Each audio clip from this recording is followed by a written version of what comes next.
welcome back to this video again. So now I'm going to share Hindi video और उसमें include किया है हमने पर्यायवाची शब्दों को। अब बेसिकली पर्यायवाची शब्द होते क्या है, हम सभी जानते हैं कि पर्यायवाची शब्द क्या होते हैं।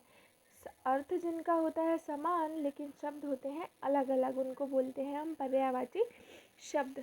अब जो पर्यायवाची शब्द हैं वो कितने तरह के होते हैं, वो दो तरह के होते हैं। एक तत्सम शब्दों के पर्यायवाची और एक होते हैं तद्भव शब्दों के पर्यायवाची। ठीक है, इसी तरह संस्कृत में भी पर्यायवाची होते हैं। जैसे आप यहाँ पर देख रहे हो कि अग्नि है, तो अग्नि का संस्कृत का पर्यायवाची क्या हो जाएगा, पावक, अनल।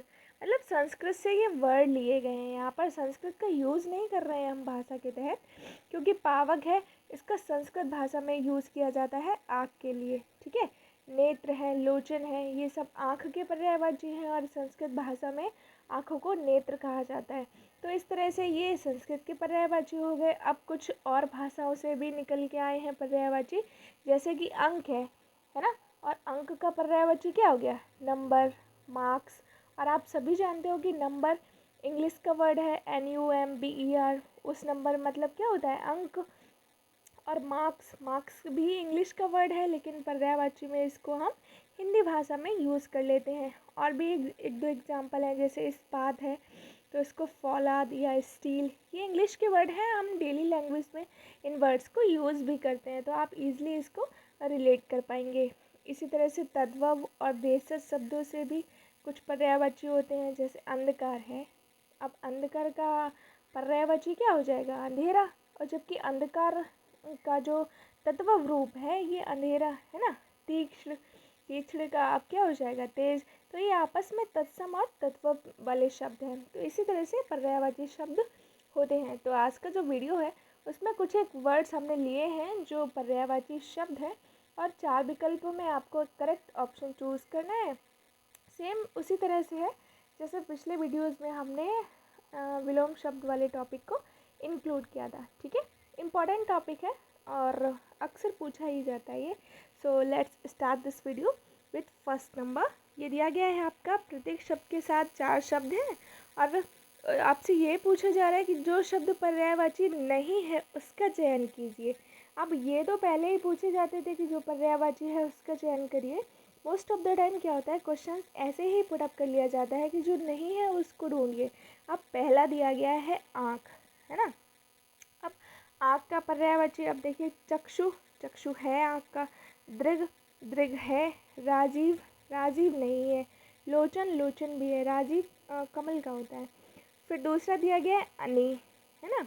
अब अनि का क्या नहीं है, चमू, दल, अनेकनी और अंगी। तो अंगी अनिकन नहीं होगा। फिर है आपका अटवी, अटवी मतलब होता है आपका जंगल। ठीक है, अब जंगल का कांतर होता है, कानन होता है, विपिन होता है, कांता नहीं होता। तो फर्स्ट ऑप्शन आपका यहाँ पर करेक्ट हो जाएगा। नेक्स्ट क्वेश्चन है अमीय, जो कि अमृत। तो अमृत, अमी, सोम, ये दिया गया है आपका। ठीक है, तो अमीय, तो इसमें अमृत नहीं होगा, तो चंद्रमा का पर्यायवाची होता है सोम। फिर दिया गया अश्व, अश्व मतलब होता है घोड़ा।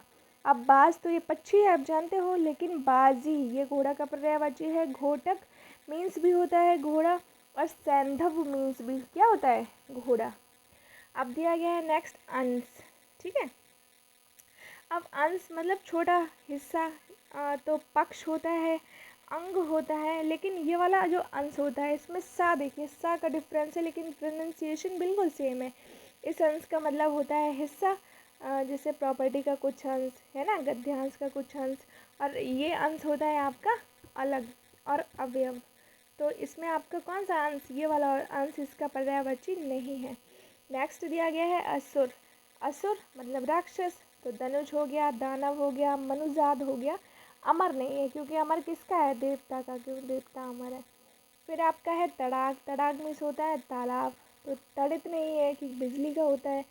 सर, ये बाढ़ का होता है। सरसी, ये भी नहीं है। पुष्कर, ये भी नहीं है, ये किसका है, तालाब का। फिर है आपका इत्र, तो इत्र ये बासव नहीं है। पतंग, पतंग बासव है, पतंग नहीं है। चक्र है, मध्वा है। फिर आपका है रोदन, तो इसमें करेक्ट ऑप्शन कौन सा हो जाएगा? नयन, क्योंकि नयन किसका होता है? आँख का। उसके बाद आता है कमल, कमल का सौरभ नहीं होगा क्योंकि सौरभ कमल का पर्यायवाची नहीं होता है। बाकी तीनों होते हैं कंस, जलज, पंकज। फिर होता है आवरण, तो आवरण का क्या नहीं हो जाएगा? वलय, मतलब गहने, अलंकार, गहना, आभूषण, ये सब हो गए। अब फिर है आपका कुबेर, मतलब जो खजाने के मालिक हैं, धन संपत्ति के मालिक हैं। तो इसमें आपका करेक्ट ऑप्शन हो जाएगा यक्ष, क्योंकि यक्ष यमराज वाले हैं, है ना। तो बाकी के 3 सही हैं, एक आपको करेक्ट चूज़ करना है जो इसका पर्यायवाची नहीं है। फिर है मधुवानी, मतलब ये इंद्र की पत्नी के लिए है। तो इंद्रवधु हो गया, उसी हो गया, मघोनी हो गया, विष्णु प्रिया नहीं होगा क्योंकि विष्णु प्रिया किसका है? लक्ष्मी जी का। फिर है आपका गौरी, तो गौरी का क्या नहीं होगा? सरस्वती नहीं होगा। बाकी भद्रा, सुरभि, धेनु गौ माता के हैं, तो उन्हीं का है ये। फिर आपका है खड़ग, तो खड़ग का खड्ड नहीं होगा क्योंकि गड्ढे वाला है ना, बाकी के सब होते हैं खड़ग के। फिर है रजनीश, तो रजनीश का बरुत नहीं होगा। बाकी शशांक, मयंक, मृगांक चंद्रमा के हैं, ये हो जाएंगे। फिर आपका विशिक, तो विशिक का सरासन नहीं होगा, इशु हो जाएगा, सिलीमुख हो जाएगा, आशुक हो जाएगा। फिर है आपका हिमकर, तो हिमकर का हो छपानाथ, हिमांशु, सुधाकर, हिमखंड नहीं होगा इसका। स्वर्ग, तो स्वर्ग का क्या होगा? ब्रह्मांड, ब्रह्मांड, अंतरिक्ष, पूरी पृथ्वी, पूरी दुनिया, उसका ही। और ये स्वर्ग तो आप जानते ही हैं, देवलोक, नाग, घौ, इसी तरह से ये होते हैं। अब इसमें आपको वो चूज़ करना है जो सही है। जैसे काढ़ा है, काढ़ा वही जो अभी हम सब ने कोरोना के समय बहुत काढ़े पिए हैं, तो किसी चीज़ का निचोड़ है ना, तो काढ़ा का क्या हो जाएगा? निचोड़। फिर अग्नि, अग्नि मतलब आग, तो आग का क्या हो जाएगा? वही। फिर है आपका गुरु, गुरु का तो हम सभी जानते हैं, शिक्षक। फिर है खर, खर होता है गधा का पर्यायवाची। फिर आपका है काल, मतलब मृत्यु, मृत्यु मतलब यमराज। फिर है पति, पति मतलब क्या हो गया यहाँ पर? सन्यासी। फिर है अंक, तो अंक, एक अंक का मतलब होता है गिनती और एक अंक का मतलब होता है शरीर। फिर आपका है इंद्रिय, जो अस्थि पंजर है हमारा, वो होता है ऋषिक। फिर है चांदी, चांदी का पर्यायवाची होता है रजत। कली का होता है मुकुल, जीवन का होता है जिंदगी, कस्तूरी का हो जाएगा मृगमद, द्विज ब्राह्मण भी होता है, चंद्रमा भी होता है। जुगनू तो आप जानते ही हो, ये खगोद हो जाएगा। ब्रह्मा का क्या हो जाएगा? विधाता। तो आज के टॉपिक में बस इतना ही, मिलते हैं एक और नए वीडियो के साथ। Till then keep watching, keep learning. एक बार वन थिंग इज़ मोर, क्या है कि ये हिंदी ग्रामर है ना, तो आपको इसमें समझने के साथ साथ थोड़ा सा लर्निंग प्रोसेस भी आपका थोड़ा सा फास्ट होना ही चाहिए। अदरवाइज़ हिंदी में इतना वास्ट मटेरियल है, तो उसको हर चीज़ को समझना ज़रूरी है, लेकिन कुछ एक चीज़ें आपको याद करनी ही पड़ेंगी। पर्यायवाची हो गए, विलोम हो गए, है ना। तो बेटर है आप इनको अच्छे से लर्न करिए। मिलते हैं एक और नए वीडियो में। Till then keep watching, keep learning, see you in the next video.